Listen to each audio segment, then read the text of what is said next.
Es que es complicado, son muchas cosas, pero creo que, a ver, lo fundamental era que el espacio del cine, o sea, el ir al cine era algo que hacíamos mucho en mi casa, que hacíamos con mi papá, poco con mi mamá, la verdad, casi siempre con mi papá, era como una actividad que teníamos con mi papá, mi hermano, mi papá y yo, mi hermano, mi papá, mi hermana y yo, no, pero era como algo que él hacía.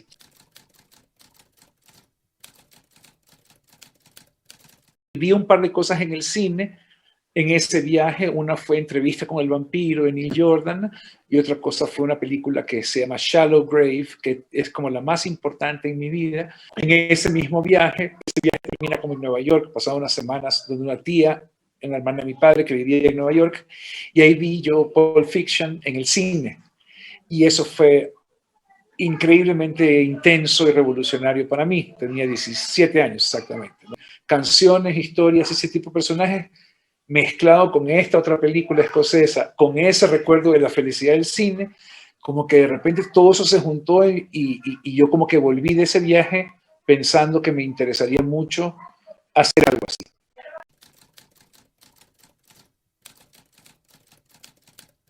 Fue que, bueno, yo volví de este viaje y había decidido que me interesaba el cine, que me gustaría hacer eso de alguna manera con mi vida, pero volví a hacer el último año de colegio en Manabí. Y entonces en Manabí no había donde estudiar cine, tenía que hacer colegio. Y pues yo me fui a estudiar a Quito, no sabía en ese momento, esto es 1996. Claro, 96, hace 25 años, qué fue puta.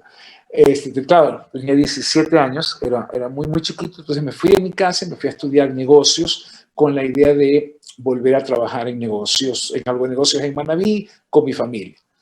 Y en ese proceso en la universidad descubro que hay cursos de cine, hay una carrera de televisión, no había la carrera de cine, pero había televisión y había uno podía hacer una subespecialización en cine. Entonces yo podía coger estas materias que me interesaban de cine y seguir mi carrera de negocio. Uno de los profesores en ese periodo, era mi profesor de guión, de hecho era Sebastián Cordero, y Sebastián tenía, en esa época era tenido 25 años, una cosa así.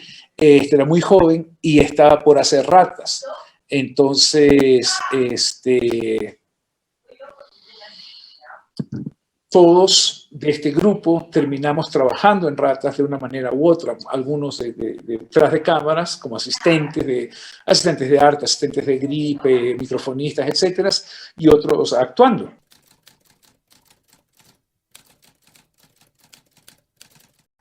No, o sea, siempre va a ser la experiencia. Es interesante, a mí me sirvió mucho prepararme, me sirvió mucho hacer la maestría, me sirvió mucho estudiar, pero nada se compara a hacer, o sea, a entender cómo funcionan las cosas, a entender sobre todo la fuerza o la responsabilidad que tienen las decisiones. Si filmo de esta manera, luego tengo que editar de más o menos de esta manera y eso me va a dar este resultado.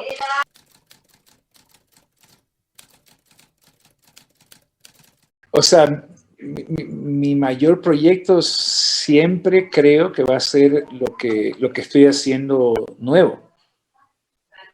O sea, tu mejor película siempre es la que vas a hacer. O sea, ahorita estoy terminando una y estoy escribiendo otra. Entonces, y mi energía está en, no sé si es un lema de vida, pero es una manera de ver las cosas, sin duda.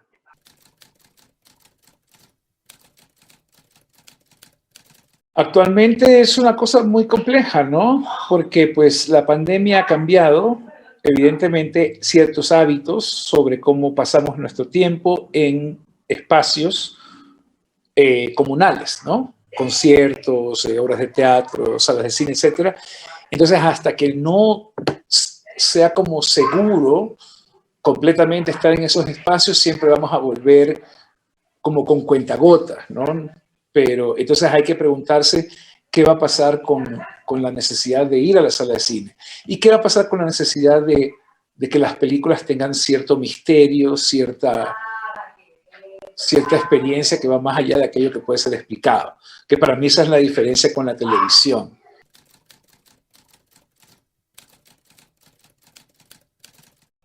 Está muy bien hecho. Y aparte de estar muy bien hecho, está como encapsulado desde la idea de un entretenimiento que nos da un tipo de alivio muy pasajero, pero satisfactorio en su momento.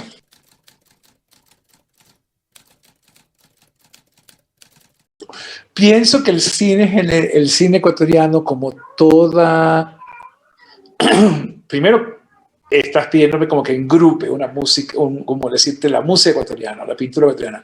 Siento que el cine ecuatoriano tiene cosas brillantes, tiene cosas bastante malas y tiene pocas cosas mediocres. Y eso de alguna manera me gusta. Me gusta que haya cosas feas y cosas muy bonitas y que haya poco en la mitad. O sea, que sea más allá de un mero reportaje sobre el horror del terremoto, que en ese sentido 52 segundos hubiera fracasado rotundamente porque solo estaba centrado en Puerto Viejo y tenía una mirada muy personal, muy poco editorial, ¿no? Que es lo que hubiera necesitado un proyecto así. Entonces, a partir de filmar el material y hacer un proceso de nuevo de reflexión, de hecho yo considero que esa es mi mejor película, hasta ahorita.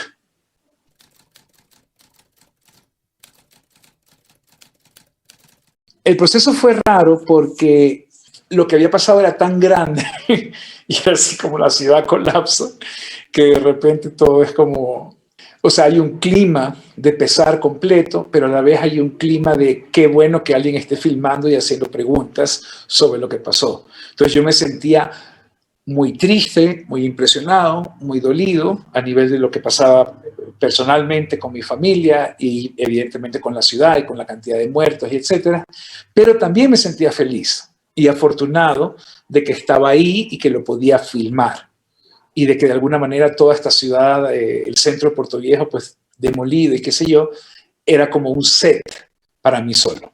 Entonces es una cosa muy extraña.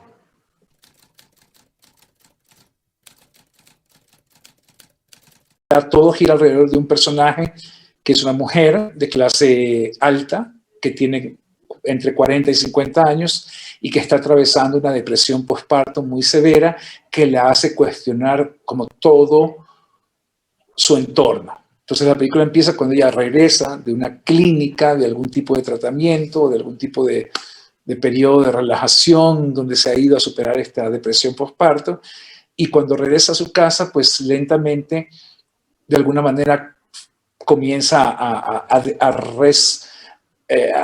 romperse su mundo o cómo ella percibe su mundo. Y el desafío fue cómo representar todo eso cinematográficamente, de nuevo, en planos, en comportamiento actoral, en sonidos, en arte, en vestuario. Entonces es una película un poquito más abstracta.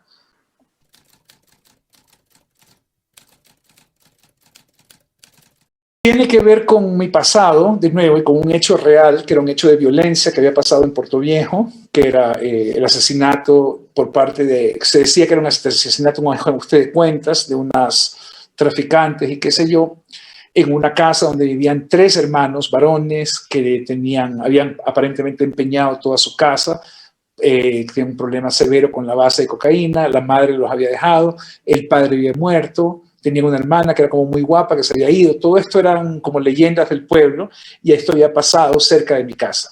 Entonces, muchos años después, cuando estaba haciendo la maestría y me estaba planteando cuál tenía que ser mi película, quería hacer, como que tomé la decisión de hacer algo en Puerto Viejo y en Manavita, que esté hablado en Manavita. Entonces, este argumento me volvió a la cabeza porque era un argumento muy movido. No sé si me explico, o sea, drogas y la muerte del papá.